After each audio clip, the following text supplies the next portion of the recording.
Masayang lumapag ng Kapi sa magkakaibigang Baron, Noel at Gabgab. Yun ang kauna-una nilang travel bilang mga ganap na graduate ng kolehiyo.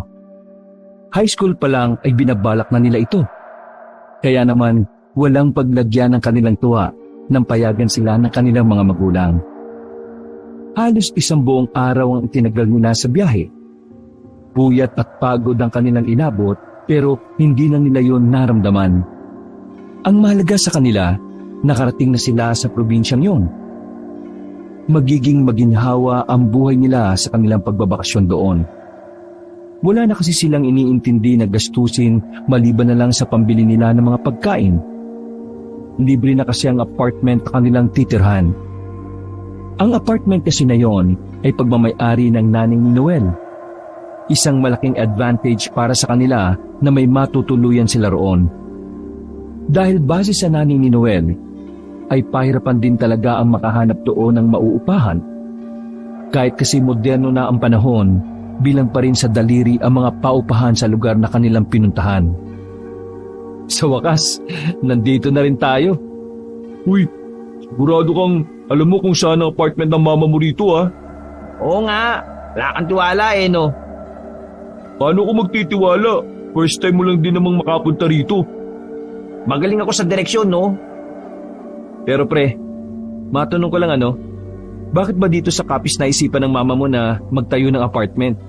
Di ba dapat sa Maynila kasi mas maraming uupa kaysa rito? Yung bahay kasi na yon, dating bahay ng lolo ko. Minana ni mama. Kesa ipag-iba, pinagkakitaan na lang. Business-minded kasi mama ni Noel. Yung sa bagay, tama nga naman na pakinabangan ng mga itatapon na. By the way, malayo pa ba yung lalakarin natin papunta dun sa barangay na sinasabi mo? Malayo pa kung lalakarin natin. Pero syempre, sasakay tayo ng jeep para mas madali. Oh, ayan na pala yung jeep Parahin nyo, dali! Kumaway-kaway si Gabgab sa jeep at hinintuan din naman sila nito. Hindi gaanong punuan sa sakyan, hindi gaya ng sa Maynila na halos magkapalit-palit na ang mukha ng mga pasahero. Buti pa dito sa Capiz, wala gaanong pasahero na siksikan. Sa Maynila, putik. Maamoy mo na hininga ng katabi mo Natawa na lamang si Baron at Noel. Makalipas ang halos 5 minutong biyahe ay narating na rin nila kaagad ang Barrio Mariano. Nakangiti pa silang nakatingin sa malaking arko sa bungad ng lugar. Masasabi ni Noel na yun na ang pinakamaaliwalas na probinsya na napunta niya sa buong buhay niya. Unang tingin niya pa lang sa lugar, palagay niya ay walang tsismosa doon. Yung kulay pulang gate na mahaba, yun yung sa amin. Kaya simulan na natin maglakad papasok. Masigla at masaya ang tatlo habang tinatahak ang daan. Lupa pa ang daanan noon pero ang mga kabahayan ay puro bato na. May mga distansya nga lang yon na ilang metro bago ang kasunod na bahay. May mga poste na rin ng ilaw na sa palagay naman nila ay gumagana. Sure ka ba na ayos lang ang mama mo? Na kahit 1 buwan tayo tumira rito? Ayos na ayos sa kanya yon. Siya pa nga nagsabi na magtagal tayo rito Ito na kasi yung graduation gift niya. Itong bakasyon natin? Hindi, yung apartment mismo. Gagi. Totoo? Yun na yung apartment? Oo nga mga pre. Kaya nga gustong-gusto kong magpunta rito kasi ako na ang nagmamay-ari nun. Astig! Astig talaga pamilya mo no? Mayaman talaga kayo pre. Hindi naman. Nakakaluwag-luwag lang. Kapag yumaman ka, huwag mo kami kakalimutan Bakit ko naman kayo kakalimutan mga tropa ko nga kayo.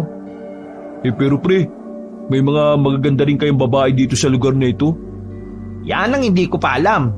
Pero malalaman natin yan kapag ilang araw na tayong nandito.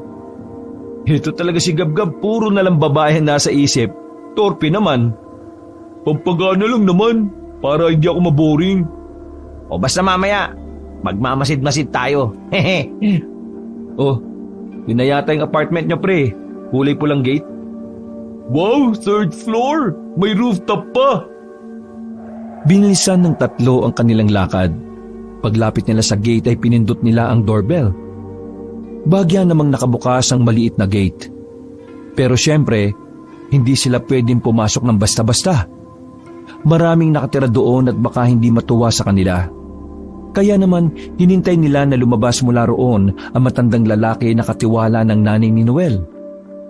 Hintayin na lang natin si Mang Fajardo. Kilala ka ba ni Mang Fajardo? Nag-usap na kami kahapon sa call ni Mang Fajardo.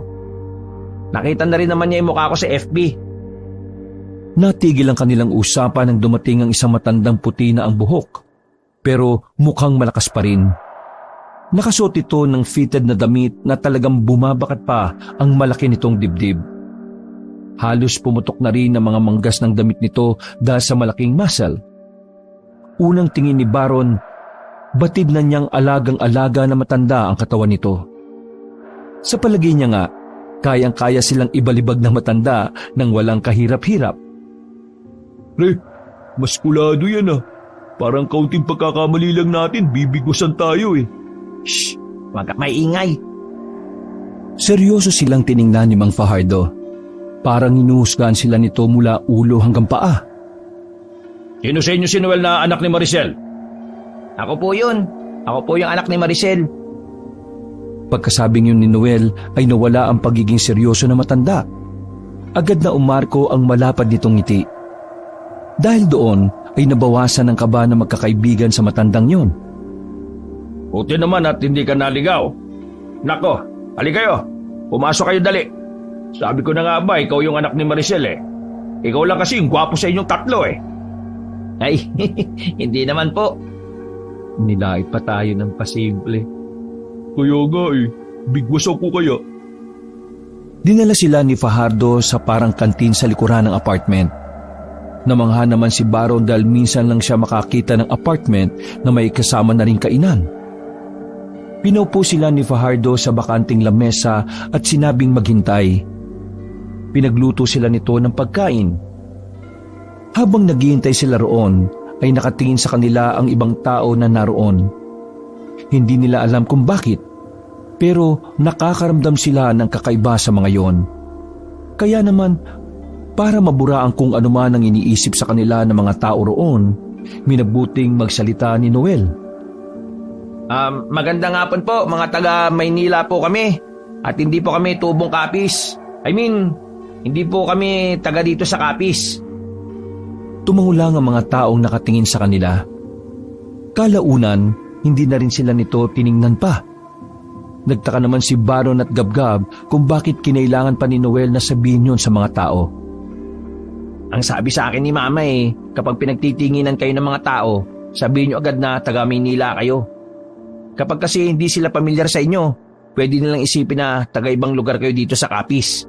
At ang mga taga-ibang lugar sa Kapis, pinaghihinalaan nilang...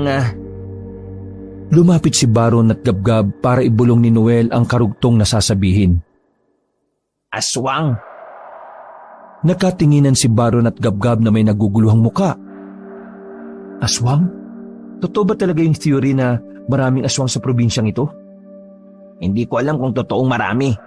Pero ang alam ko lang, totoong talagang meron.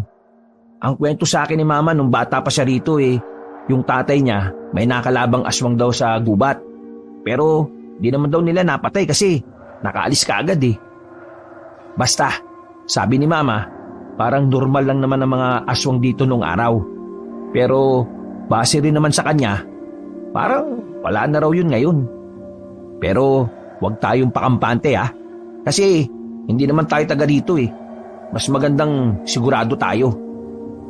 Kung sa bagay pre, yung tsuhin ko rin kasi galing sila rito last year sa Kapis.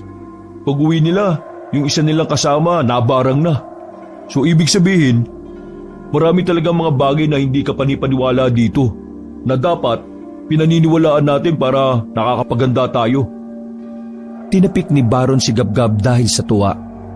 Minsan lang kasi nila makitang may sense ang sinasabi nito kaya nanibago sila. Mukhang maganda yata tama sa'yo ng utot ng ali sa bus kanina dun sa bayan. Nagiging matino yung mga sinasabi mo Tama naman ako, di ba? Paniwalaan mo rin ang paniniwala ng iba kung gusto mong mabuhay sa lugar na hindi mo kinalakihan. Oh, ayan na yung pagkain natin Stop na muna yung aswang-aswang na yan. Nanahimik na rin sila nang ihain na ni Fajardo ang kanilang pagkain. Agad naman nilang tinikman yon. Muntikan nang masabi ni Gabgab na hindi masarap dahil matabang. Pero buti na lang, mas plastic pa sa plastic ang binata kaya hindi nakahalata ang matanda. Ganun pa man, naubos pa rin naman nila ang inihain ni Fajardo. Makalipas ang ilang minuto, hinatid na rin sila na matanda sa isang kwarto. Ang silid na yon ay tinatawag nilang semi-VIP. Hindi naman sobrang ganda, pero higit na mas malaki at mas maayos kumpara sa mga pangkaraniwang kwarto na naroon. Sinadya talaga ng nanay ni Noel na doon sila tumira dahil 3 silang makakasama. Kapag may kailangan kayo o di kaya kapag may katanungan kayo, kausapin nyo lang ako, ha? Pumunta kayo dun sa kantin. May kwarto doon kung saan ako natutulog. Magsabi lang kayo. Ay, siya nga pala, Noel. Bukas sa bukas din, aasikasuhin natin yung pag-transfer ng apartment sa pangalan mo. Maaga tayo bukas, ha? Sa ngayon magpahinga na muna kayo dahil alam kong wala pa kayong matinong tulog mula kahapon. Sige po. Maraming salamat po sa inyo, Mang Fajardo. Hindi nakapagtataka na kung bakit pinagkatiwalaan kayo ni Mama. Magaling talaga kayo. Walang anuman. Ginagawa ko lang naman yung trabaho ko eh.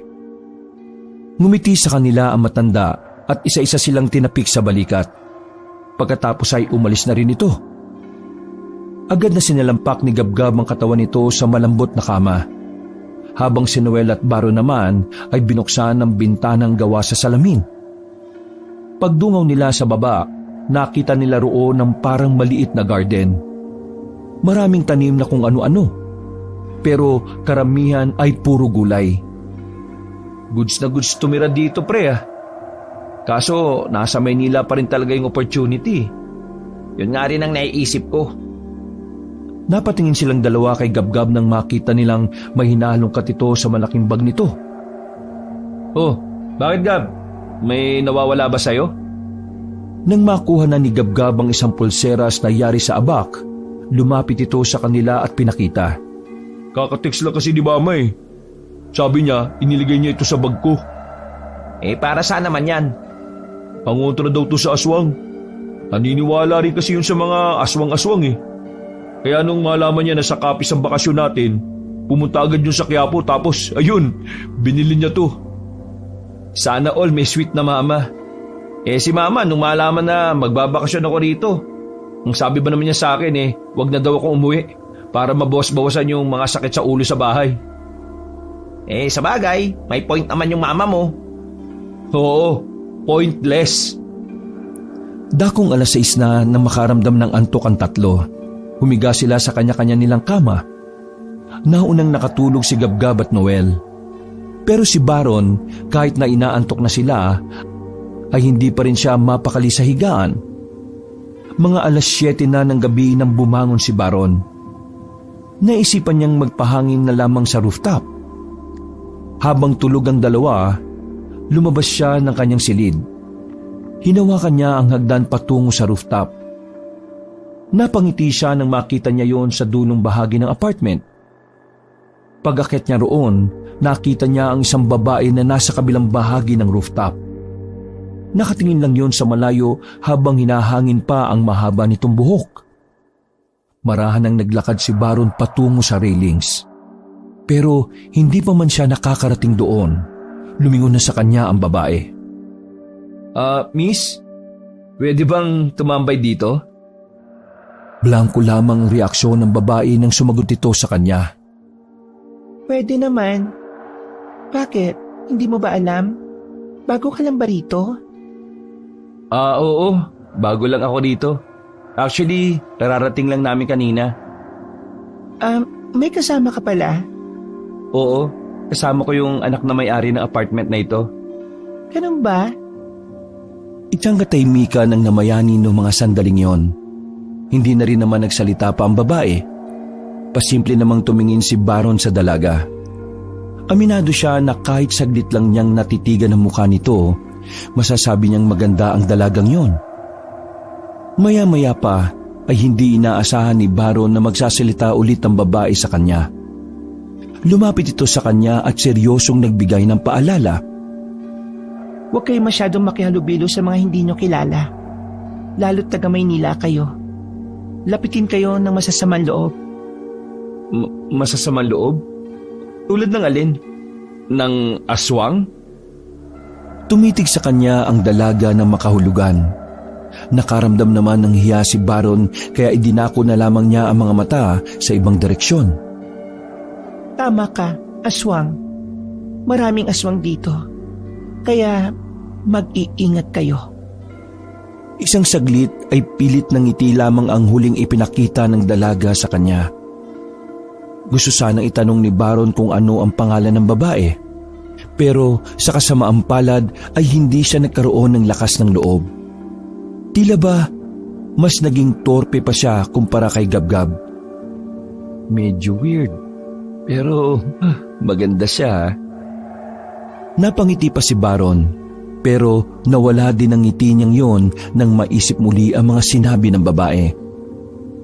Wala pa silang isang araw doon pero puro aswang na kagad ang sumisiksik sa utak niya.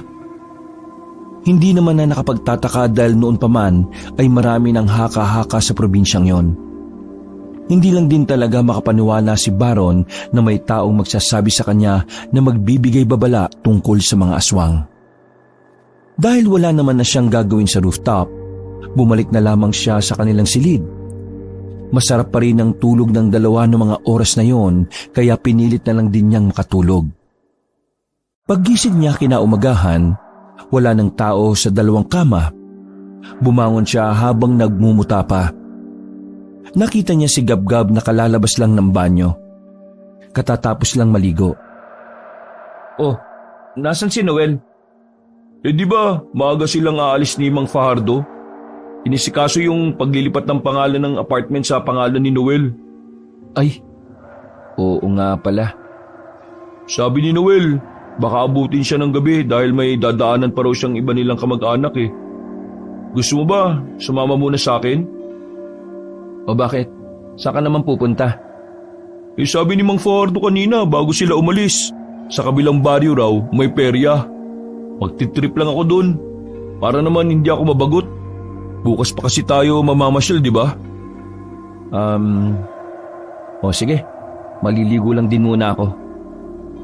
Mabilis na naligo si Baron. Pagkatapos ay kumain muna sila sa kantin. Mga 9:00 na ng umaga nang lumabas sila ng apartment. May mga nakasalubong pa sila sa gate na nakatingin sa kanila. Para bang kinikilala sila ng mga yon. Pero hindi na lamang nila pinansin. Habang naglalakad patungo sa kabilang baryo, biglang nagbukas ng usapan si Gabgab. Usapan na hindi inakala ni Baron na magiging interesado siya. Pre, narinig mo ba kagabi yung narinig namin ni Noel? Ang alin? Nagising kasi kami bandang 12:00 yata. Tapos, meron kaming narinig na parang may aso na yung, alam mo yun, yung parang nagagalit na aso. Yung umaangil. Oo, yan nga. Narinig namin sa taas eh. I mean, parang sa rooftop nang gagaling. Tingin mo pre, aswang kaya yun? Hindi na muna nakapagsalita si Baron. Sandali itong napaisip. Kahit 50-50 kasi ang paniniwala niya sa mga ganoong bagay, maging siya ay nahihiwagaan din. Isipin na lang din siguro nating aswang, no? Para kahit paano hindi tayo maging kampante. I mean, maging alerto tayo, ganon. Sa kalagitnaan ng kanilang paglalakad, meron silang nakitang matandang babae. Hindi pa naman ito kuba, pero halatang halata ang kabagalan nito sa paglalakad. Hindi naman sana nila yon papansinin, pero bigla na lang sila nitong tinawag. Bilang paggalang ay nilingon nila ang matanda at tinanong, "Bakit tunay?" Ang pangalan ko, Herminia. Pwede niyo ba akong samahan? Samahan po? Saan naman po? Pauwi na kasi ako. Pero hindi ko na matandaan ng dadaanan ko. Nag-uulyanin na kasi ako eh. Sasagot pa sana si Baron nang sandali siyang hilahin ni Gabgab sa gilid. Uy, di ba sinabihan tayo ni Noel na wag muna tayo makikipag-usap sa hindi natin kilala? Anong ginagawa mo? Tingnan mo yung matanda oh, kawawa naman. Mamaya hindi pa yan makauwi, konsensya pa natin. Eh ano naman magagawa mo? Hindi nga natin alam kung nasa nakatira yan eh. Ano ka ba? Huwag natin kausapin yan. Sang-ayon naman si Baron sa sinabi ni Gabgab. Sadyang nangibabaw lang talaga ang awa nito para sa matandang si Herminia. Muli nilang binalikan ang matanda at kinausap. Nay, pasensya na po Hindi rin po kasi kami taga rito eh. Hindi kayo taga rito. Taga saan ba kayo at anong ginagawa nyo rito sa Capiz? Ano po eh, Nay, pasensya na po. Nagmamadali po kasi kami. Babay na po. Hinila na ni Gabgab si Baron palayo. Hindi na nito hinayaan na humaba pa ang usapan nila ng matanda. Nang bagyang makalayo na at saka lamang binitiwan ni Gabgab ang kaibigan. Kulit mo, no? Sabing huwag mo nang kausapin eh. mukha namang hindi naman yun aswang eh. Eh paano kung aswang yun? Tapos madali ka. Ako, may dala akong pangontra. Eh ikaw, meron ka ba? Hindi na nakapagsalita pa si Baron ng mga sandaling yon. Nakatikim siya ng sermon kay Gabgab. Para hindi na rin humaba pa ang usapan, tinanggap na lamang ni Baron na mali ang ginawa niyang pakikipag-usap sa matanda. Ilang sandali lang ay nakarating na rin sila sa peryahan. Pero dahil maaga pa, hindi pa ganon karami ang tao. Dapat pala gabi tayo pumunta rito para medyo masaya eh. Ayos lang yun. Mas maganda nga ng kote para di siksikan eh. Ayun, dun tayo. May laruan dun oh. Color game. Eh tika, may pera ka ba? Wala. Ikaw meron. Ay nako, papalibre na naman tong dukhang ito. Tara, tara! Lumapit sila sa color game at agad na sinubukan ng larong yon. Pero makalipas lang ang ilang minuto ay tinigilan na rin nila dahil parang inaasawa sila ng kamalasan. Pumunta naman sila sa isang booth. Pumasok sila sa loob pero wala namang tao. Base sa mga nakikita nila, parang booth ng isang magician yon. May mga kahon kasi roon nakakasya ang isang tao. Lalabas na sana sila nang biglang may dumating na dalaga. Namukhaan yun ni Baron. Pero hindi na niya yun nagawang kausapin pa nang bigla itong pumasok sa isang kahon. Miss, anong ginagawa mo dyan? Miss, baka hindi ka makahinga dyan. Sandaling bumukas ang kahon at nagsalita ang babae. Kita nilang tarantang-taranta ang mukha nito. Kapag may naganap sa akin, pakiusap. Huwag niyo ako ituturo. Nagsarado ng muli ang kahon. Napapakamot na lamang sa ulo ang dalawa. Kilala ko yan pre. Kilala mo? As in? I mean, nakausap ko yan sa rooftop kahapon ng gabi sa apartment. Taga roon din? Gagi. Ayun na yata yung naghahanap sa kanya. Nagpanggap na magician si Baron at umupo pa ito sa harapan ng lamesa. Kinuha pa nito ang sombrero na nakasabit. Habang si Gabgab naman ay nagpanggap na customer na nakaupo din sa harapan ni Baron. Hindi nagtagal, isang matandang mukhang mayaman ang pumasok sa booth. May mga kasama ito mga lalaking nakaitim. Nagkatinginan sila ng matandang lalaki. Hindi nagpakita ng kaba si Baron. Ginawa niya ang lahat ng kanyang makakaya para hindi makita ng mga yon kung nasaan ang dalaga. Hindi niya rin alam kung bakit niya yun tinutulungan. Basta ang alam lang niya, kailangan sila ng babae. Magandang araw po, sir. Ano pong kailangan nyo? Magpapahula po ba kayo?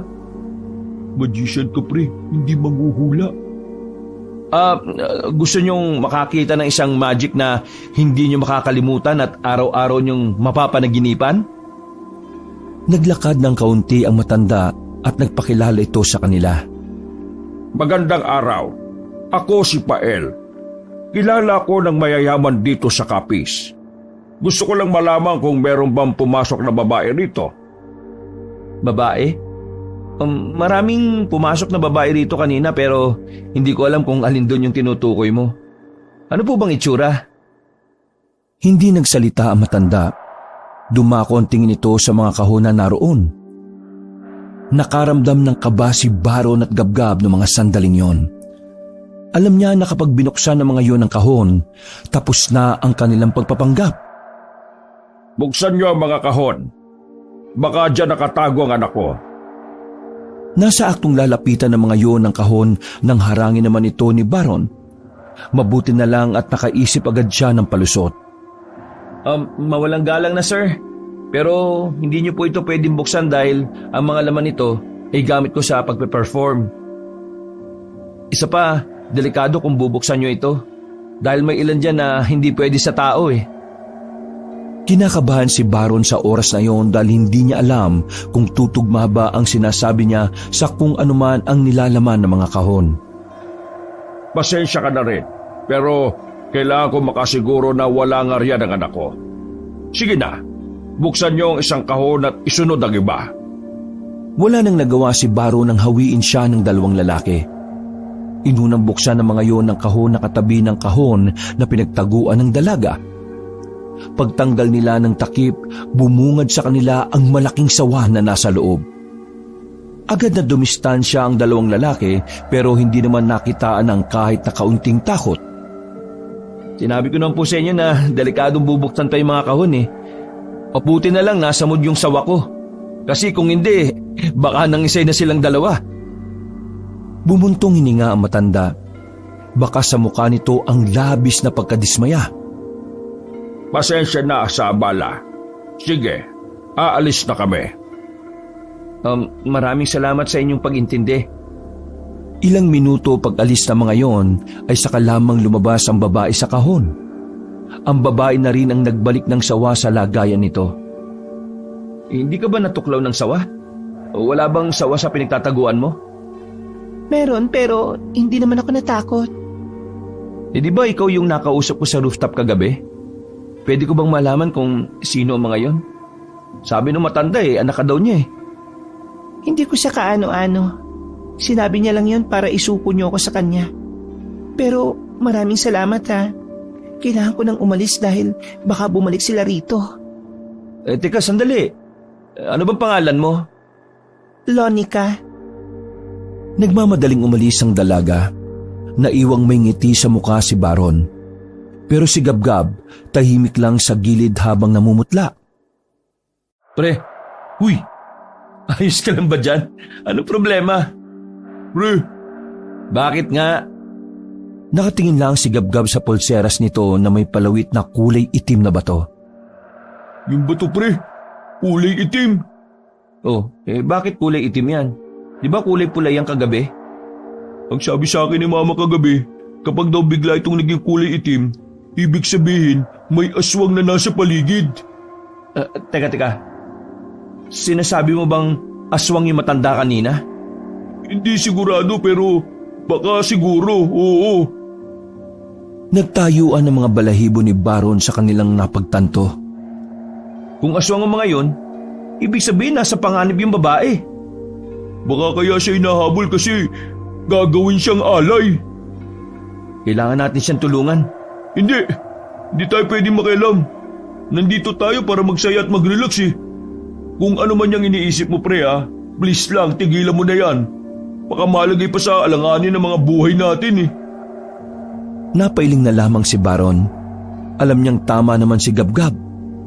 Isang malaking katangahan na ilagay nila ang sarili nila sa panganib para sa isang babaeng hindi naman nila kilala. Ganun pa man, may parte pa rin ng utak niya na nag-aalala para sa babaeng si Lonica. Uwi na tayo. Baka paghinalaan tayo ng mga kaninang nandito. Bilis, tara na! Hindi na sila nagsayang pa ng pagkakataon at dali-dali na silang umalis sa peryahan. Kabado silang naglakad pabalik ng apartment.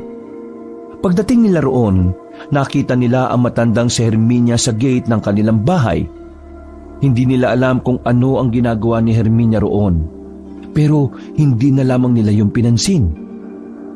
Wala pa si Noel noong mga sandaling yon.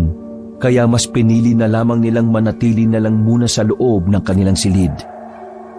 Sumapit ang kinagabihan, dumating na rin si Noel kasama si Mang Fajardo. Pagpasok pa lang ni Noel sa kanilang silid ay agad nilang kinuwento ang nangyari. Kinagulat naman ni Noel ang kanyang nalaman. Ano? Nakatagpo kayo ng mga aswang? Yun ang sabi ni Gabgab eh. Maniwala ka sa akin, Noel. Kanina, habang nasa booth kami, nagkulay itim yung bato nitong pulseras ko. Kahit itanong mo pa kay Baron. Totoo sinasabi niya. At alam mo kung anong twist? Yung babaeng hinahabol ng hinihinala naming aswang ay nakita ko dito sa rooftop kagabi. Hindi ko sure kung dito rin siya nangungupahan Pero para makasiguro, hingin mo na lang kay Mang Fajardo yung mga listahan ng mga nakatira rito. Naniniwala naman ako sa inyo eh. Kung dito nangungupahan ng babaeng yon, kailangan ko siyang palisin dito bago pa madama yung mga taong nakatira dito sa apartment. Pre, hindi ko inakala na magiging ganito ang unang araw natin dito. Gusto niyo ba umuwi na lang tayo? Wag. Masasayang ang effort natin. Ang gawin na lang natin magsawalang bahala tayo. Kunwari, wala tayong alam. Bukas na bukas, mamasyal agad tayo para kahit na papaano makalimot tayo. Nung gabing yun, hindi na nakakain ng maayos ang magkakaibigan. Pansin na pansin yun ni Mang Fajardo habang nasa kantin sila. Nilapitan sila na matanda. Sinamaan sila nito sa lamesa. Para bang alam ni Mang Fajardo kung ano ang mga tumatakbo sa isipan nila. Mukhang may gumugulo sa isipan niyo, mga iho. Wala naman o. Alam ko kung ano yan. Kaya kung tapos na kayo kumain, sumunod kayo sa akin. Nagkatinginan ng tatlong binata. Nahiwagaan sila sa sinabi ng matanda at sa kung papaano ito umiti sa kanila na makahulugan. Naunang naglakad sa kanila si Mang Fajardo. Sumunod naman din sila kaagad. Sa likuran ng kantin, merong iskinita roon na hindi alam ng tatlo kung saan patungo. Basta't nakabuntot lamang sila sa matanda. Medyo namangha si Baron sa mga oras na yon dahil para silang dumadaan sa isang maze. Nasa 3 minutong lakaran lang naman ang kanilang ginawa at hindi rin naman yon nalalayo sa apartment. Nakarating na rin sila sa isang simpleng bahay. Ito ang bahay ko. Sa nakikita nyo, mula rito matatanaw ang apartment. Sinadya ko talagang dito itirik ang bahay ko para kahit wala ko ron nababantayan ko pa rin. Buong akala ko po kasi sa apartment na rin kayo nakatira eh. Halika, pumasok na kayo. Total nandito na rin naman kayo sa probinsyang ito at alam kong punong-puno ng katanungan ng inyong utak. May sasabihin ako sa inyo. Pumasok sila sa bahay. Maliit lamang ang loob. Tumungo sila sa kusina ng bahay at binuksan ni Mang Fajardo ang ref na naroon pero hindi na gumagana. Tara na, pumasok kayo. Nakatayo lang ang tatlo sa pintuan ng kusina habang nagtataka sa sinabi ng matanda. Sinasabi niyo po na papasok kami dyan sa ref? Ngumiti lang sa kanila ang matanda at pumasok na rin sa loob ng ref. Nagulat naman sila kaya agad silang lumapit doon. Saka lang nila napagtanto na ang ref pala na yon ay ang nagsisilbing pinto ng hagdanan na nakita nila roon.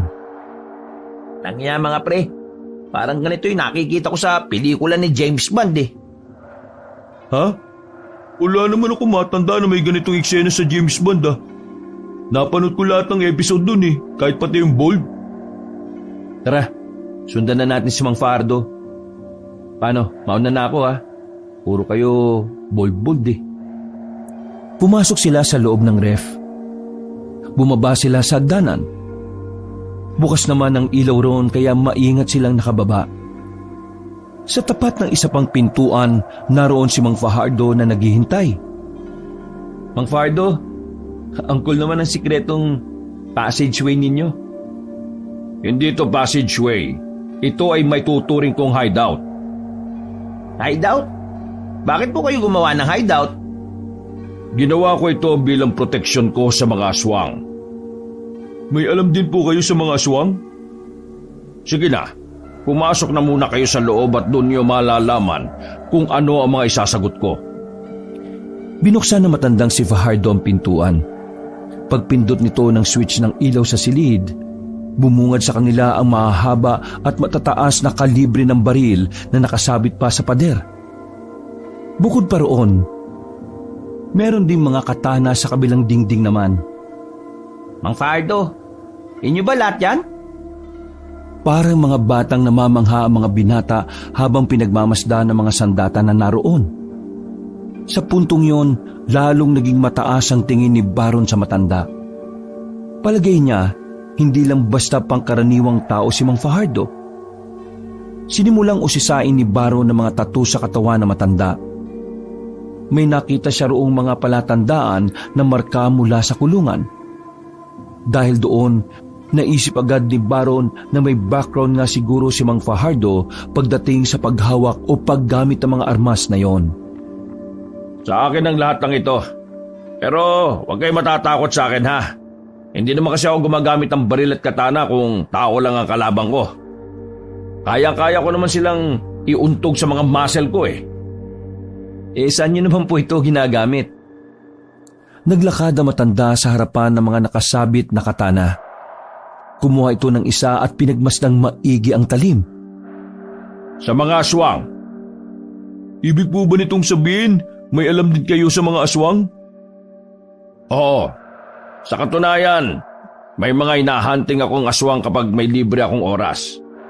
Alam nyo kasi, may mga aswang talaga dito. Pero hindi na sila yung mga tipikal na aswang na makikita nyo sa mga bundok. Ang mga aswang dito, parang mga tao na rin. Mayayaman, may pinag-aralan, matatalino at higit sa lahat, may mga impluwensya sa politika. Tungkol po sa aswang, may nakadaupang palad po kami na aswang, Mang Fajardo. Nakuha ni Baron ng atensyon ng matanda, kaya agad itong lumapit sa kanya. Anong mga itsura ng mga aswang na yon? Nakilala nyo ba? Mukha po silang mayayaman eh. Tapos, yung isang matanda, parang boss nilang lahat. Hinahabol nila yung babae na may pangalang Lonica. Yung Lonica po na yun, unang nakausap ni Baron sa rooftop ng apartment. May nakatira po bang Lonica sa apartment, Mang Fajardo? 7 babae lang ang naninirahan sa apartment. At lahat ng yun ay kilala ko. Maliban na lang dyan sa Lonica na yan. Mga pre, di kaya hindi naman talaga siya nakatira sa apartment? Nagkibit balikat na lamang si Baron at Gabgab. Pareho silang mga walang ideya kung sino at taga saan nga ba ang babaeng yon. Gayunpaman, isa lang ang nasisiguro ni Baron. Nasa alanganin ng buhay ng dalagang yon. Ito ang tatandaan nyo Wag na kayong makikihalubilo sa mga aswang. Kapag nalaman nila na hindi kayo taga rito, baka maging mainit kayo sa paningin nila. Paano naman namin malalaman kung aswang yung kaharap namin? Kapag patag ang ibabaw ng kanilang labi, ibig sabihin nun aswang ang kaharap ninyo. Huwag na kayo mag-alala, tutulungan tayo ng pulseras ko. Ito rin ang nagsabi sa akin na aswang yung nakasagupa namin Itong kulay pula na bato, kapag naging kulay itim, ibig sabihin may aswang sa paligid. Yun naman pala di wala na tayong magiging problema. Umiwas na kayo sa mga aswang para wala kayong problema. Hanggat hindi nila tayo pinupuntirya, hindi natin sila kakalabanin. Naintindihan niyo ba ako? Tumango lang ang magkakaibigan. Matapos ipaliwanag sa kanila ni Mang Fajardo ang lahat ng dapat nilang malaman, ay umalis na rin sila roon. Nangako sila na walang kahit na sino ang maaaring makaalam ng lihim ng matanda. Nang makabalik na sila sa apartment, hindi pa rin makapaniwala si Baron sa lahat ng kanilang nalaman. Namangha pa rin siya dahil para sa kanya, kulang datingan ni Mang Fajardo. Bigla na lang niyang pinangarap na sana magamit niya ang isa sa mga baril na matanda. Makalipas ang ilang araw, sa awa ng Diyos ay wala namang masamang nangyari sa magkakaibigan. Sinunod kasi nila ang mga paalala ni Mang Fajardo. Naging masaya ang mga nagdaang araw dahil kung saan-saang lugar sila namasyal. Hindi rin nila pinalagpas sa mga ilog na natatagpuan nila, lalo na kapag nakikita nila na may mga babaeng naliligo doon. Oh, nag-enjoy ba kayo sa pinuntahan natin? Malamang, enjoy na enjoy. Ang daming mga nakatupis kanina sa ilog eh. Oh, akala ko nga hindi na tayo uuwi. Mga loko, hindi naman yun ang tinutukoy ko eh. Ang tinutukoy ko ay yung lahat ng napasyalan natin ngayong araw. Pauwi na sila noon habang sakay ng jeep. Wala silang pakialam kung pinagtitinginan na sila ng mga kapwa pasahero dahil sa kaingayan nila. Lahat naman masaya eh. Pero mas masaya talaga nung nasa ilog tayo. Di ba, Gab? Omsim, Lodi. Natatawa at napapailing na lamang sa kanila si Noel. Ilang sandali lang ay pumara na rin sila at bumaba. Malayo pa lang, natanaw na agad nila ang isang matanda sa harapan ng kanilang gate. Nakatayo lamang yun doon na parang naghihintay ng dadaan na tricycle. Nang medyo malapit na sila ay nakilala ni Baron at Gabgab ang matanda. Hindi sila pwedeng magkamali. Ang matandang yon ay ang nakita nila noong patungo sila sa peryahan. Nagtataka si Baron kung bakit yun naroon. Hindi niya naman nasabing nagkataon lang yon dahil pangalawang beses na yon. Napatingin kay Baron at Gabgab ang matanda nang nasa tapat na sila ng gate. Hindi na lang sana nila yon papansinin pero tinawag silang dalawa. Mga iho, Mawalang galang na po. Kilala niyo po kami? hindi ka naman kasama. Parang napaya si Noel kaya nanahimik na lamang ito habang kumakamot ng ulo. Magandang hapon po, Nay. Ano pong ginagawa niyo rito? Taga rito rin ba kayo sa Barangay Mariano? Hindi. Nag-aabang lang ako ng masasakyan. Sabi kasi nila dito raw madalas may dumaraan eh. Mga iho, pwede niyo ba akong tulungan? Tulungan? Ano po ba yun? Bako ko sabihin, gusto ko lang ipaalam sa inyo na hindi ako masamang tao. Wala lang talaga akong malapitan na tulong. Alam ko pong hindi ako kasali pero gusto ko lang pong malaman kung anong klase ng tulong ba ang gusto ninyo.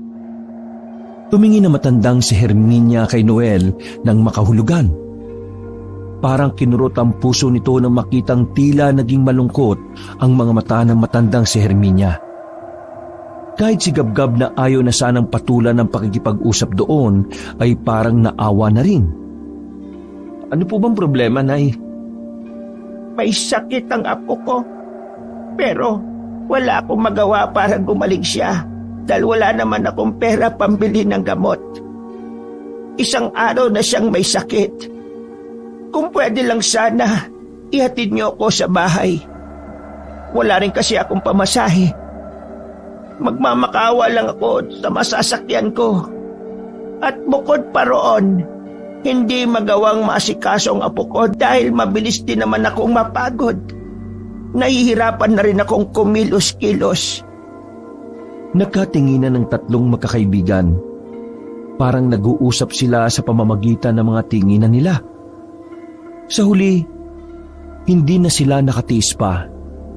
Dahil nadala sila ng awa, umayag silang tulungan ng matanda. Kahit na maigpit na sinasabi sa kanila ni Mang Fajardo na huwag silang makikipag-usap sa mga taong hindi nila kilala. Ganito na lang, Nay. Bibili po tayo ng gamot na kailangan ninyo. Pagkatapos, ihatid po namin kayo sa bahay ninyo. Basta po, alam nyo kung saan kayo nakatira, ha? Huwag kayong mag-alala. Naalala ko na kung saan ako nakatira. Kayong ang dalawa ay naalala ko na eh.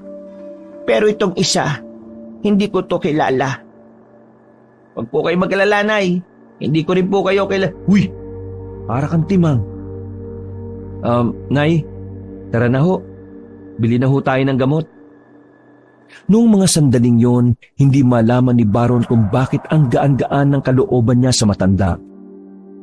Kahit si Gabgab na hindi komportable nung una, ito pa ang unang nagsuggest na tulungan na lang nila si Herminia.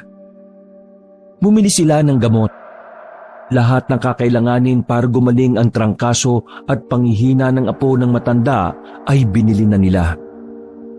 Sa harap din ng butika ay may napara na rin silang tricycle. Bumiyay sila agad at makalipas lang ng halos 20 minutos, nakarating na rin sila sa isang pang baryo. Ang baryo ng Alvaro. Nay, ang layo naman pala ng tirahan ninyo. Malapit lang naman kami noon sa Mariano. Pero napilitan kaming lumipat ng apo ko rito. Pumasok sila sa baryo.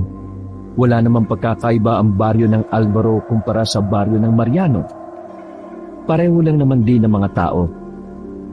May mga kabahayan na rin na nagsasabay na rin sa pagiging moderno.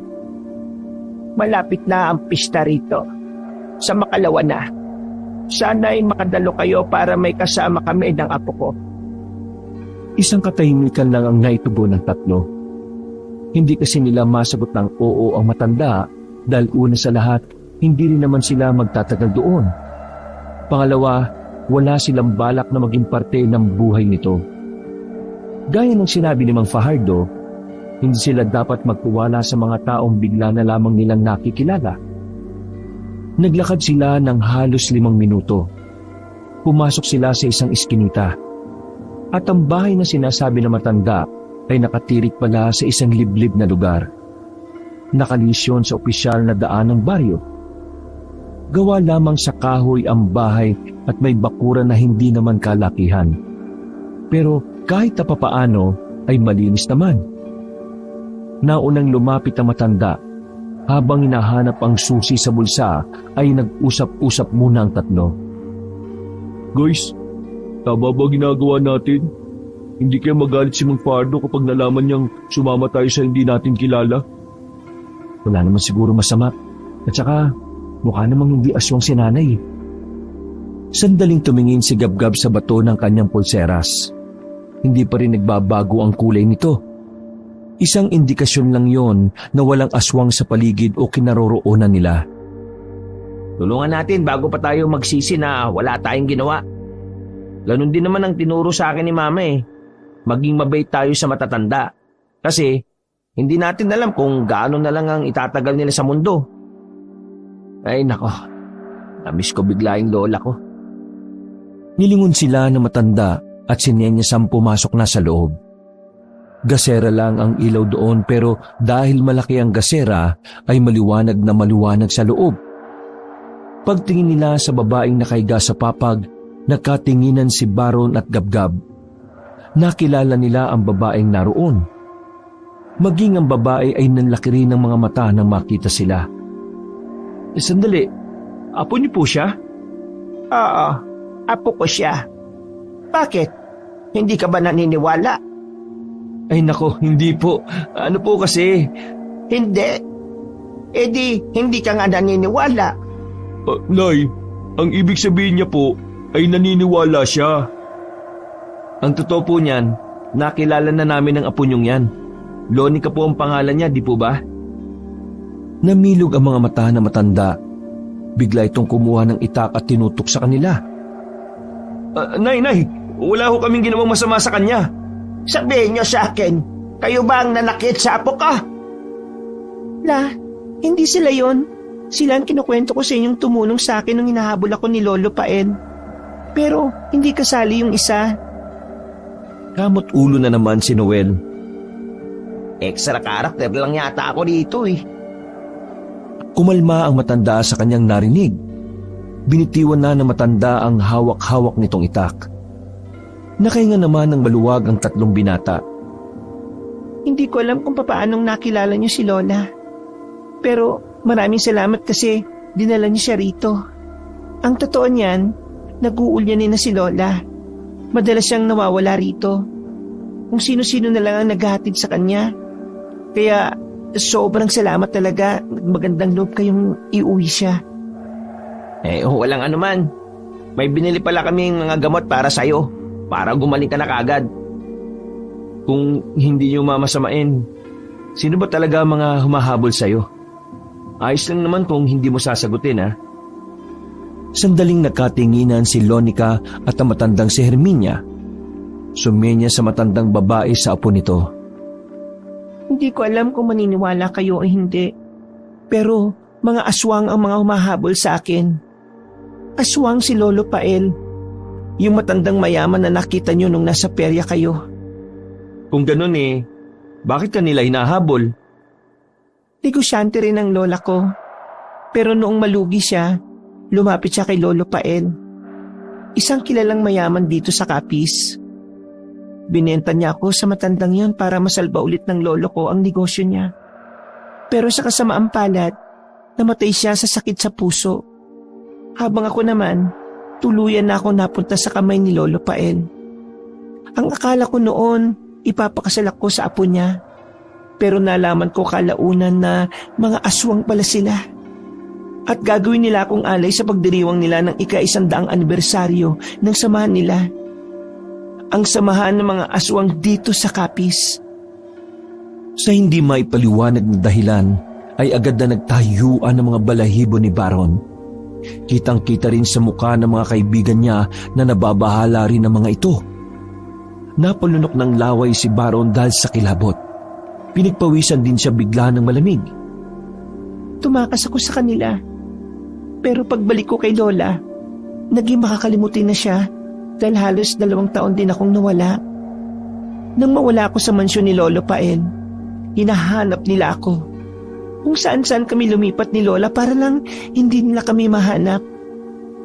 Yang si Lonica, pinilit niyang dumiskarte ng pera para sa amin. Pero sadyang mahirap ang buhay para sa amin. Kaya ayan, nagkasakit siya sa kakagala at sobrang pagod. Pero mas pinag-aalala ko ay ang mga aswang na pinamumunuan ni Pael. Alam ko na hinahanap na nila si Lonica. Ayaw kong makuha nila ang apo ko. Hindi ako papayag kahit napatayin pa nila ako ng paulit-ulit. Ang apo ko na lang ang natitira kong yaman. Siya na lang ang dahilan kung bakit gusto ko pang mabuhay.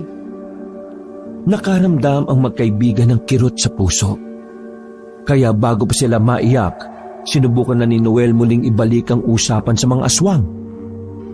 Kung aswang sila at tinahanap nila itong apo ninyo, pwede po namin kayong tulungan. Opo, tama po si Noel. Magsasalita pa sana si Noel nang hilahin sila ni Gabgab sandali palabas ng bahay. Nang nasa bakuran na sila, ay agad na tinutulan ni Gabgab ang gustong mangyari ni Noel at Baron. Ano mong ginagawa nyo? Akala ko ba hindi natin ilalagay sa alanganin ng mga buhay natin? Narinig nyo naman ang sinabi ng babae, di ba? Mayaman yung aswang na naghahanap sa kanila. Ibig sabihin, madali lang nila tayong mahahanap sakaling makialam tayo. Ano bang nangyayari sa inyo? Ano ka ba, pre? Hindi ka ba naawa sa matanda? Nandun na nga tayo sa awa, pre. Pero isipin mo rin na dapat nagre-relax lang tayo. Dapat nagsasaya tayo. Tapos gusto nyong ganito mangyari? Hindi naman sa ayaw kung tumulong sa matanda at saka dun sa babae. Pero isipin nyo rin naman ang mga sarili ninyo. Ngayong alam na natin na totoo mga aswang, sapat ng dahilan yung para malaman din natin na maaari tayong mamatay sa ginagawa ninyo. Makakatulog ka ba sa gabi? Kapag nalaman mong namatay yung matanda at si Lonica naman ay ginawang alay tapos wala kang ginawa? Na dapat may magagawa ka naman sana? At ako ngayon ang kinokonsensya nyo. Ang iniisip ko lang naman ay ang kaligtasan natin mga pre. Hindi tayo makakalaban dito. Hindi ko kayo basta kinokontra lang ha. Alalahanin nyo rin ang mga pangarap natin na pwedeng mawala kapag napahamak tayo. Hindi kaya ng konsensya ko na iwan lang sila, pre. Bahala kayo. Basta ako, hindi ako sasama sa gusto nyong mangyari ha. Uwi na ako. Huy, Gab! Hayaan mo siya, pre. Huwag na natin siyang pilitin. May punto naman siya eh. Pero palagay ko talaga, may dahilan kung bakit nakita natin si Nanay Hermenia. Bumalik na sila sa loob. Muli nilang kinausap ang maglola. Nakakwentuhan nila yon ng kung ano-anong bagay. Sa sarap ng kanilang kwentuhan, hindi na rin nila namalayan na lumalalim na pala ang gabi. Ang mabuti pa, dumito na muna kayo ngayong gabi. wala na rin naman kayong masasakyan. Ayos lang po ba sa inyong may lalaki rito sa bahay ninyo? Wala namang problema. Ang isipin nyo na lang paraan naman ito ng pasasalamat. Mahirap rin kasi. Baka mamaya may makasalubong kayong aswang. Malalakas pa naman ang amoy ng mga aswang kaya malalaman nila na taga Manila kayo. Dakong 11:11 na ng gabi, naglatag na rin ng banig ang matanda sa sahig. Magkatabi si Baron at Noel sa sahig, habang ang maglola naman ay nasa papag. Hindi makatulog ang magkaibigan ng mga sandaling yon. Hindi sila sanay na naririnig nila ang mga kuliglig sa paligid. Kulob kasi ang apartment kaya hindi nila naririnig ang mga kuliglig sa gabi. Sumapit ang 1:00 ng madaling araw. Bigla na lang bumangon ang matandang si Herminia. Nabigla si Baron at Noel kaya naparingon din sila. Bakit po? Anong problema? Hindi sila pinansin ni Herminia. Tumayo lang ito basta at lumapit sa pintuan. Pasimple itong sumilip sa kanila. May mga nararamdaman ako sa labas. Hindi ako mapalagay. Lonica, ihanda mo ang sarili mo. Mga iho, pakiusap. Alalayan niyo ang apo ko. Paano? Maiiwan ako rito. Ay, sandali po. Aalis kami ng ganitong oras? Nararamdaman kong paparating sila Lolo Pael. Ang matandang yon. Napakalakas talaga ng amoy ng impaktong aswang na yon. Pero huwag kayo mag-alala. Akong bahala. Kinuha na matanda ang nakasabit na itak. Ang itak na yon ang nagsilbing tapang na matanda. Na ang totoo, alam naman niya na hindi yon uubra sa mga aswang. Bago sila lumabas, bigla na lang bumukas ang pinto. Sinipa yun ng kung sinong nasa labas. Maya-maya pa, biglang pumasok ang isang matanda na nakasuot ng magarang damit. Pagsilip naman ni Baron at Noel sa labas, naroon na ang mga aswang na hindi pangkaraniwan ng mga muka. Nakakatakot, nakakakilabot, at nakakapanayo ng balahibo ang sandaling yon para kay Baron at Noel. Dahil sa puntong yon, malapit na nilang makita ang mga lehitimong aswang sa kapis. Herminia, akala ko patay ka na. Pero buhay ka pa pala. At nagawa mo pa talagang itago sa akin si Lonica. Ano mo ba na kasalanan yan para sa akin? Layuan mo ang apo ko. Ang asawa ko ang singilin mo at hindi itong apo ko na walang kamalay-malay. Huwag niyong idamay ang apo ko sa kalokohan ninyong mga aswang. Isang malakas na sampalagad ang tinamo ng matandang si Herminia. Nagulat sila Baron sa kanilang nakita. Agad namang nilapitan ni Lonica ang kanyang lola kahit na nahihilo pa ang dalaga. Parang awa niyo na. Huwag niyong sasaktan ng lola ko. Hindi ko naman sasaktan ng lola mo. Kung hindi lang siya makulit. Lonica, sumama ka na sa akin. Hindi ako sasama. Pakiusap po. Lubayan niyo na po ako at hayaan niyo na po ako mabuhay ng payapa. Hindi pwede. Malapit na ang ika-100 anibersaryo ng mga aswang. Kaya dapat na naroon ka dahil ikaw ang magiging alay. Wag! Natigil ang sasabihin ng pinuno ng mga aswang dahil sa sinabi ni Baron. Sa lubong ang kilay nitong nakatingin kay Baron. Agad namang kinabahan si Noel para sa kaligtasan nila. Kainis naman to. Nanahimik ka na lang sana eh. At sino ka namang hampas lupa para putulin ang pagsasalita ng pinuno ng mga aswang? Ako si Baron. Wala akong pakialam sa pangalan mo. Lumapit ang isang aswang na mahaba ang dila. Dinakma nito si Baron palapit kay Pael. Walang ano-ano, sinikmura ng matanda ang binata. Hindi makapaniwala si Baron na kahit matanda na yon ay malakas pa rin yung sumuntok. Sa katunayan, muntikan na siyang hindi makahinga. Tama. Naalala na kita. Ikaw yung siraulong magician sa perya nung hinahanap namin si Lonica, no? Pambihira. Niloko mo ako. Marahas na dinakma ng matanda ang buhok ni Baron at iniangat ang ulo nito. Alam mo ang ayaw ko sa lahat? Yung nangingielam eh. Payapa na sana ang buhay mo, kaso pinili mong kalabanin ng mga aswang. Isang malakas na sampal din ang natanggap ni Baron. Sumubsob pa ito sa sahig dahil sa lakas. Dalhin nyo na ito si Lonica. Itong dalawang lalaking ito, kainin nyo kung gusto nyo. At itong matandang to, sunugin ninyo. Tuwang-tuwa ang mga aswang ng mga sandaling yon.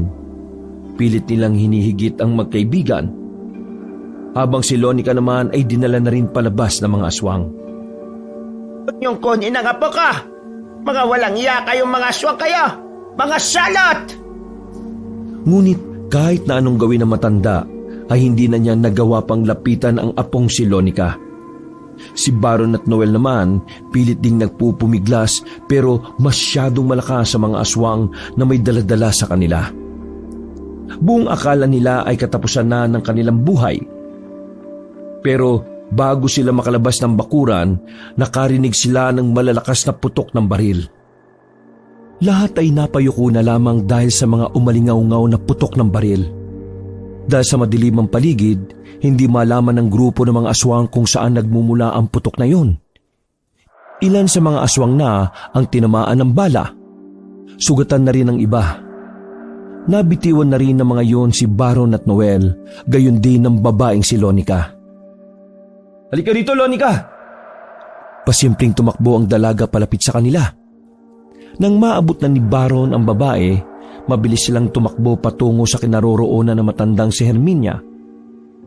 Atras na muna! Atras! Walang nagawa ang mga aswang dahil sa hindi nila makitang kalaban. Nung mga oras na yon, nakita nilang kanya-kanya nang umalis ang grupo ng matandang si Pael. Nakahinga ng maluwag si Baron at Noel. Ilang sandali lang, dumating na si Gabgab. May hawak-hawak pa itong 45 na baril. Nakita rin nilang kasama ni Gabgab ang matandang si Fajardo. Dala-dala nito ang mataas na kalibre ng baril. Noel, nasaktan ba kayo? Ako hindi. Pero si Baron at si Nanay Herminia, sinaktan ng mga aswang. Bumuntong hininga na lamang si Fajardo.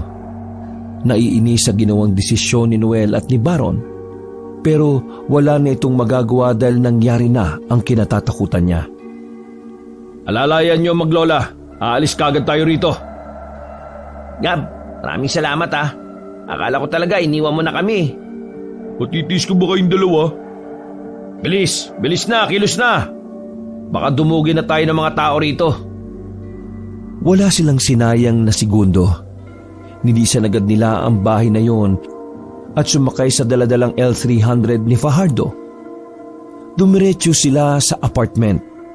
Pero minabuti na matandang lalaki na pansamantala munang itago ang maglola sa kanyang sikretong silid. Noong naroon na sila, ay kinuwento ng dalaga kay Fajardo ang mga nangyayari. Nang malaman ni Fajardo ang plano ng grupo ni Pael, dito na mas naintindihan ng matandang lalaki ang sitwasyon. Di ka lang basta iaalis sa anibersaryo nila. Matagal ko nang nabasa sa aklat ng propesiya ng tatay ko noon ang ganyang binabalak nila. Sa gabi ng pista ng mga aswang, isang babaeng berhen ang iaalay nila sa Diyos nila. Ang dugo ng babae ay ihahalo nila sa dugo ng kanilang pinuno na namayapa na. Gagawa sila ng dugo na kapag sinalin sa katawan ng tao, magiging aswang na rin ang magiging biktima nila. Kilala ko si Pael. Mayamang aswang siya. Lahat gagawin niya para maging normal na lang ang mga aswang dito sa Capiz. Isa ako sa mga taong hindi papayag na mangyari yun. Kaya naman, ikaw, dalaga, hindi ka na muna pwedeng umalis rito hanggat hindi ko sinasabi, ha? Kapag nakuha ka nila, malaking problema ang mangyayari. Kaya makinig ka sa akin. Pero ang lola ko... Dito na rin muna siya. Babantayan kayo ng 3 binatang ito. Nang may paliwanag na ni Fajardo ang mga bagay-bagay sa maglola, ay si Baron at Noel naman ang pinagtuunan ng matandang lalaki. Nakatikim ng sermon ng dalawa dahil sa padalos-dalos ang desisyon ng mga ito. Nang dahil kasi roon, malabo nang maging payapa ang kanilang pagbabakasyon. Pasensya na po. Ako talaga ang may gusto na tulungan niyo maglola. Maraming namatay sa pagiging madamdamin. Pero wala na tayong magagawa. Nandyan na yan eh. Kung iuwi na lang kaya natin sila sa Manila. Malabo niyong magawa yan. Mayamang aswang si Pael. Halos lahat ng pier dito may koneksyon siya. Maging sa airport din. Kaya bago pa kayo makaalis, may sasalubong na agad sa inyo roon. Ano po bang pwede natin gawin? Kainis naman oh. Ito kasing dalawang kulit eh. Pati tuloy tayo, problemado. Ang tanging paraan lang para matigil ito, patayin ng mga aswang. Sa sinabing yun ni Fajardo, na-imagine agad ni Baron ang panganib na pwede nilang kaharapin. Dahil kasi sa mga nangyari sa bahay nila Lonica, napatunayan ni Baron sa kanyang sarili na hindi nga talaga pangkaraniwang kalaban ng mga aswang. Para sa mga katulad nilang wala namang alam sa mga ganoong bagay, batid ni Baron na wala silang binatbat sa mga nilalang na yon. Binalikan ng tatlo ang maglola sa sikretong silid ni Fajardo. Ang matandang lalaki naman ay nagtungo sa apartment para doon ay magbantay. Naabutan nilang tulog na ang matandang si Herminia, habang si Lonica naman ay gising pa rin. Bumaba na rin ang init ng katawan nito, pero medyo nahihilo pa rin dahil sa pagkabigla sa mga kaganapan. Maraming salamat sa tulong ninyo. Habang buhay kong tatanawin ng utang na loob ang ginawa ninyo. Pasensya na rin kung nagiging pabigat kami at kung nalalagay pa sa peligro ang mga buhay ninyo. Ayos lang yon. Ginagawa lang din naman namin kung ano ang sinasabi ng kalooban namin. Ngumiti lang ng malapad sa kanila ang dalaga. Maya-maya pa ay pumunta na rin ito sa silid at natulog katabi na matanda. Naiwan naman sa maliit na sala ang tatlo at doon na lang din sila natulog. Kinabukasan ng umaga, nagising sila dahil sa paulit-ulit na pagtunog ng cellphone ni Noel. Sinagot niya yun at nalamang si Fajardo ang tumatawag. Pinapapunta sila nito sa apartment. Agad din namang nagtungo ang magkakaibigan kahit wala pa silang mumug-mumug. Habang paakyat sila sa hagdanan, rinig nila ang ibang nangungupahan na may pinag-uusapan. Sa pagkakarinig nila, marami daw di umano ang mga katawan ng tao ang natagpuang nakahandusay sa magkakaibang parte ng Barrio Mariano. Dali-dali silang umakyat ng rooftop kung saan naroon na matandang si Fajardo. Narinig niyo na siguro kung ano ang ginawa ng mga aswang. Totoo bang may mga natagpo ang bangkay dito sa Barrio Mariano? Ugali ng mga aswang na kapag hindi sila nakaganti sa mga kalaban nila, kung sino-sino na lang ang papaslangin nila. Kung ano man ang mga narinig nyo, ayon ang pangatlong nangyari dito sa baryo natin. Yung una at pangalawa, nangyari noong 2001. Pero sa panahon na yan, mas maraming bangkay ng tao ang mga natagpuan sa kung saan-saan dito. Literal na massacre. Alam niyo ba kung bakit? Napatay ang isa sa opisyal ng samahan ng mga aswang at hindi man lang sila nakabawi. Dahil yung pumatay, nagpatiwakal din. Tumango-tango na lang ang magkakaibigan habang nakikinig. Ang pinupunto ko, na ganon sila kabangis. Nakaramdam na matinding kaba si Baron dahil namukha na silang dalawa ni Noel na mga aswang. Hindi malabong pati sila ay paslangin na lang din bigla. Ayoko pang mamatay. May naisip na po ba kayong plano para hindi kami mamatay? Kaya nyo ba akong samahan sa naiisip kong plano? Nagkatinginan silang tatlo. Kahit na alam nilang delikado ang gagawin nila, ay hindi sila nag-alinlangan pa na sabayan ang trip ni Fajardo. Nang sumapit ang gabi, naganda na sila para sa kanilang gagawin. Pupuntahan nila ang baryo kung saan naroon ang grupo ni Pael. Handang-handa na sila noong mga oras na yon. May tag-iisa na silang baril. Pero palabas pa lang sila ng bahay ni Fajardo, naramdaman agad nila na may mga matang nakatingin sa kanila mula sa kadiliman. Guys, nagkukulay itim itong bato na pulseras ko. Ibig sabihin, may mga aswang na sa paligid natin. Yung maglola, alalayan nyo. Hindi na rin tayo ligtas dito sa bahay ko. Kailangan na nating umalis dito. Sige po, ako na pong bahala sa kanila. Halos 3 minuto muna silang nakiramdam sa kanilang paligid. Maya-maya pa, narinig na lang nila ang mga yabag ng paa na tumatapak sa mga tuyong dahon. Hinanda na nila ang mga hawak nilang baril. Nang may lumitaw na aswang sa may likuran ng puno ng papaya, agad nila itong pinaputukan. Dito na rin nagsimula ang kaguluhan. Lonica, dito lang kayo sa akin ha, kahit na anong mangyari. Lakad na! Bilis! Langya, ngayon lang ako nakahawak ng baril eh. Paano ba to? Kalabitin mo lang yung gatilyo tapos tutok mo sa kanila. Habang naglalakad sila, ay pinagbababaril na nila ang mga aswang na nararamdaman nila sa paligid. Hindi na nakatis pa si Gabgab. Binuhat na nito ang matandang si Herminia para mabilis na silang makarating sa iskinita. Bilisan nyo! Nasa harapan ng sasakyan! Dali! Dali! Nang makarating na sila sa apartment ay nakita pa sila ng ibang nangungupahan. Naguguluhan ng mga iyon kung bakit may mga hawak silang baril. Mabuti na lang ay may kadiliman na ang parting dinaanan nila kaya hindi sila nakilala ng mga iyon. Bilis! Sakay na! Diyos ko! Ang babagal! Sandali lang, kita mo nang uugod-ugod ng tao eh. Nakasakay naman sila ng sasakyan noong mga oras na yon. Hindi na rin sila nagawa pang habulin ng mga aswang sa hindi nila malamang dahilan. Pero kahit na natakasan nila ang mga aswang, hindi pa rin maiwasan ni Baron na hindi matakot para sa kaligtasan nila. Pakiramdam niya, kahit saan siguro sila magtago ay mahanap at mahanap sila ng mga aswang. Hindi niya inakala na ganun pala talaga kabangis at kahirap kalaban ang mga salot na nilalang. Wala na akong ibang alam na pupunta. Isa lang ang bahay ko. Pero ngayon, alam na nila yon.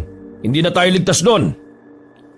Pasigaw na sabi ni Fajardo sa butas sa likuran nito para marinig siya ng mga tao sa loob ng sasakyan. Meron akong bahay na pwede natin puntahan. Pwede niyo po bang ituro sa amin yon?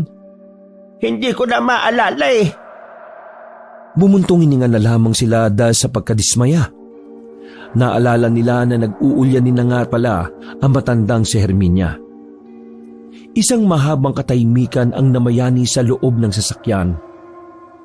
Kahit na inaantok, hindi nila magawang umidlip man lang.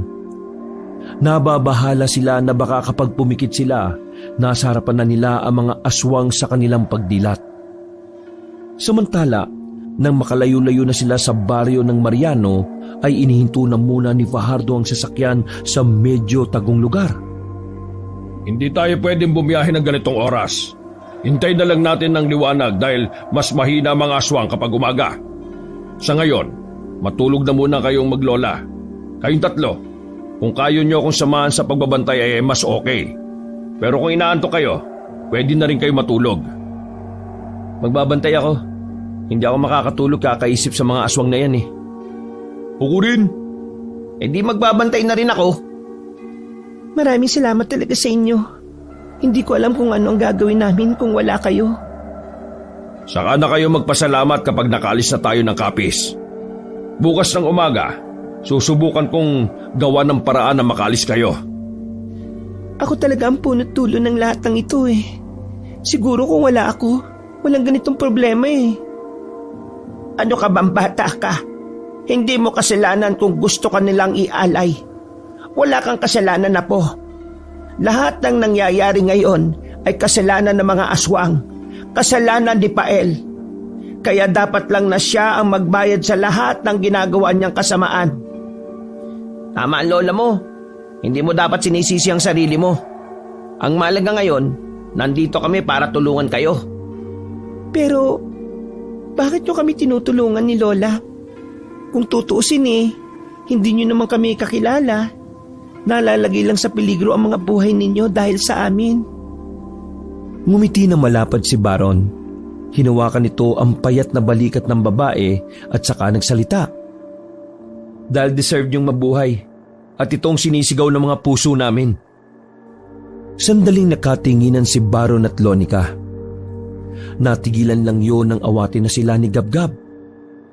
Sus, galawang hukag itong si Tukmul na to. Sige na, iha. Patulog na muna kayo ng lola mo. Naiwan sa labas ng sasakyan sila Baron. Umupo na lamang sila sa batuhan na naroon.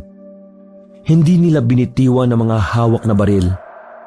Alerto rin sila sa paligid. Kapag may tunog na naririnig nila ay napaparanoid sila.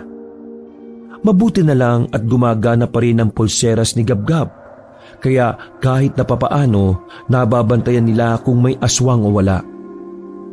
Dakong 12:00 ng gabi, nakaramdam na rin ng antok si Gabgab at Noel. Kaya ang naiwan na lang na nasa labas ay si Baron at Fajardo. Tulala lamang ang binata noon habang iniisip ang mga nangyayari. May parte ng kanyang utak na sinisisi niya ang sarili kung bakit tumantong sa ganun ang lahat. Iniisip niya na kung hindi sana siya nagbida-bida, hindi na sana magiging malala ang sitwasyon na maglola. Sa inyong tatlo, nakikita ko na ikaw ang pinakabusilak ang puso. Napangiti si Baron sa kanyang narinig. Busilak din naman ang puso nila Noel at Gabgab. Pero ako kasi, hindi ko kakayaning tiisin ng mga taong nangangailangan eh. Galing kasi ako sa pamilyang mahirap lang. Kaya alam ko kung ano ang pakiramdam na maging kagaya ni Nanay Herminia at Lonica. Hanga ako sa pagiging mabuti mo. Ituloy mo lang yan, iho. Wala po ba kayong anak? Sandaling natigilan si Fajardo. Kung makikita lamang ni Banong ang reaksyon ng mukha nito, mararamdaman ng binata ang kakaibang lungkot sa mga mata nito. May anak ako na kasing edad na rin sana ninyo ngayon. Kaso, 12 anyos noon nung mamatay siya. Ha? Ano pong kinamatay ng anak nyo? Naku, pasensya na po sa pagtatanong ko. Curious lang po ako. Natipuan ng aswang ang anak ko. Nagkasakit ng malubaan ang daling ko sa Maynila. Kalaunan, namatay. Yun ang dahilan kung bakit hanggang ngayon gustong-gusto kong patayin ang mga aswang na yan. Muntong hininga ang narinig ni Baron mula kay Fajardo. Sandali silang nanahimik. Hindi alam ng binata kung ano ang kanyang sasabihin. Nang makabuelo na siya para magbukas muli ng ibang usapan, bigla lamang silang nakarinig ng mga boses sa kung saan. Umanda ka, iho! Nagtago ang dalawa sa gilid ng sasakyan at sumilip sa kung sino ang mga naririnig nila. Pasimpleng pinuntahan ni Baron ng kaibigan na si Gabgab sa loob ng L300. Nang tutukan nito ng ilaw ang pulseras ni Gabgab, nakita ni Baron na kulay itim na ang bato. Ang Fajardo, mga aswang sila! Mga lintik talaga! Dali, pasok! Nagmamadali silang pumasok sa sasakyan. Sa front seat na rin umupo si Baron. Walang ano-ano, pinaharurot ni Mang Fajardo ang sasakyan. Dahil doon ay nakuha nila ang atensyon ng mga aswang. Hinabol sila ng mga yon. May mga sumampa na sa ibabaw ng sasakyan nila. Dahil sa mga kalabog na ginawa ng mga aswang, nagising na rin sila Noel sa loob. Nabahala si Baron ng mga sandaling yon. May malaki kasing butas sa dulong bahagi ng L300 kung saan sinisigawan nila sila Noel. Alam din nila na maaaring magkasya doon ng aswang dahil kasyang-kasya doon ng isang tao. Pre, barilin niyo sa bubong! Agad na sinunod ni Noel at Gabgab ang sinabi ni Baron. Natamaan nila ang aswang sa bubungan. Isa-isang nagsilagasan ng mga aswang at makakahinga na sana sila ng maluwag nang biglang makita nilang may mga nakaharang na mga sasakyan sa dadaanan nila. Nang ikakabig na sana ni Fajardo pabalik, nakita niya rin sa likuran na may nakasunod na sa kanilang sasakyan. Umarang din yun sa aatrasan nila. Wala na tayong pupuntahan! Anong gagawin natin, Mang Fajardo? Anong wala? Meron pa! Niliko ni Mang Fajardo ang sasakyan papasok ng gubat. Wala na itong pakialam kung bumangga-bangga sila sa mga halamanan. Hindi inaasahan ni Pael ang ginawa ni Fajardo kaya naggulat ang mga iyon. Ganun pa man, sinundan pa rin sila ng mga aswang. Di hamak na mas bumagal ang takbo nila noong mga pagkakataon na yon dahil na rin sa mga nakaharang na sanga at halaman. Kalaunan, napilitan na lang din silang lumabas ng sasakyan dahil bumara na yon sa kakahuyan. Aba na! Wala tayong magagawa sa sasakyan na ito! Bilis! Binuhat na ni Gabgab ang matandang si Herminia, habang si Noel at Baro naman ay tumulong sa pagpapaputok sa mga aswang. Lonica, kumapit ka lang sa akin. Huwag kang lalayo Hindi ko kaya na mawala ka. Sus! Mamamatay na lang tayo, dumidiskarte ka pang unggoy ka. Tumagal ng halos 10 minuto ang pagtakbo-takbo nila sa kagubatan. Kalaunan, naubusan na rin sila ng bala. Sa pagkakataong ito, batid na ni Baro na mangyayari. Lalo na't nakikita nilang nakasunod pa rin sa kanila ang mga aswang. Nang marating na nila ang batuhan sa gilid ng ilog, tuluyan na silang naabutan nila Pael. Umangil-angil ang mababangis na aswang. Pumalibot yun sa kanila. Lumapit naman ang matandang si Pael na tumatawa-tawa pa. Hinahanga niyo ako dahil dumating na tayo sa puntong napagod na ako para lang maabutan kayo. Good job! Pero sa kasamaang palad, dito na magtatapos ang laro natin. Paano ka nakakasiguro na panalo ka na, Pael? Ha? Sino ka ba? Hindi naman kita kilala. Pero sa nakikita ko, parang ikaw yata ang leader-lidera ng mga supot na ito Lumapit ng bahagya si Pael kay Fajardo. Walang pasabing kinalmot na matandang si Pael ang mukha ni Fajardo. Nasugatan ng pisngi ni Fajardo hanggang sa liig. Agad namang itong napaupo. Tama na. Huwag niyo na silang saktan. Ako naman ang kailangan niyo, di ba? Tanga ka pala Kung hindi ka sana umalis ng mansyon, walang masasaktan. Kasalanan mo ang lahat ng ito, bruha ka Nakikiusap ako sa iyo. Palayain mo sila at sasama na ako sa iyo. Ano ko, tanga? Gumawa ka pa talaga ng kondisyon, Kahit hindi ko sila palayain, makukuha at makukuha kita. Isa-isa nilang pinaghahablot sila Baron. Pinalood sila nakahanay ni Fajardo. Ang matandang si Herminia naman ay walang awang pinagsasasampal hanggang sa mapahiga na ito. Kung si Lola, ako na lang ang parusahan ninyo. Wala naman sa kinalaman dito Papayag na ako maging alay ninyo. Pakiusap, huwag niyong sasaktan ng lola ko. Dahil may natitira pa naman akong awa para sa iyo, Lonica. Sige, itong isa na lang. Hinablot ni Pael ang binatang si Baron. Nagbago ito ng anyo. Pumangit ang mukha nito at lumabas ang mahaba at matutulis nitong pangil. Pumalibot pa ang dila nito sa liig ni Baron na siyang sumakal sa binata. Pero hindi nagpadaig si Baron. Kahit alam niyang mas lalong magagalit sa kanya ang lider ng mga aswang, sinapak niya rin sa mukha ang matandang si Pael. Naalis ang malagkit na dila nito sa liig ng binata at napaatras saglit. Walang hiya ka! Sinakal ni Pael si Baron at pinagsasasapak sa mukha. Hindi ito tumigil hanggat hindi dumudugo ang nguso, ilong at kilay ni Baron. Sigaw ng sigaw sa kanya ang mga kaibigan niya pero wala itong magawa. Dahil sa mga pagkakataong yon ay binugbog na rin sila ng mga aswang. Awang-awa si Fajardo. Kaya naman kahit na mahapdi pa ang mukha nito ay tumakbo ito palapit kay Pael. Pero sa kasamaang palad, bago siya makarating doon ay pinigilan na ito ng 2 aswang. Mga kasama, kainin nyo na ang gusto nyong kainin, maliban lang kay Lonica. Ngayong gabi, lalamon kayo ng lalamon! Parang mga asong umalulong ang mga yon. Nasa aktong lalapain na sila ng mga aswang nang biglang may nilalang na dumating. Nagtataka sila Fajardo sa mga pagkakataong yon nang makita ang mga dumating na nilalang ay mga aswang din. Ha? Mga asbo na aswang? Naguluhan lalo sila nang makitang inatake ng mga aswang na asbo ang grupo ni Pael. Di hamak na mas marami ang bilang ng mga asbo, kaya walang nagawa ang mga bata-bata ni Pael sa parting yun. Anong ibig sabihin nito, mga hinayupak? Dito na napagtanto na matandang si Fajardo na kalaban ng mga asbo si Pael. Dahil sa bilis sa mga pangyayari, hindi na nakapalag ang mga aswang na masasama. Maging si Pael ay pinaslang na rin ng mga asbo. Sa isang iglap lang, natigil ang kasamaan ng matandang mayaman. Naiwan ang mga asbo habang nakatingin sa kanila.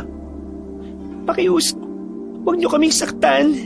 Wala kaming ginagawang masama sa inyo. Sila Lolo Pael ang tunay na masama rito. Pakiusap, nagmamakaawa ko sa inyo. Lumapit ang isang babaeng asbo kay Lonica.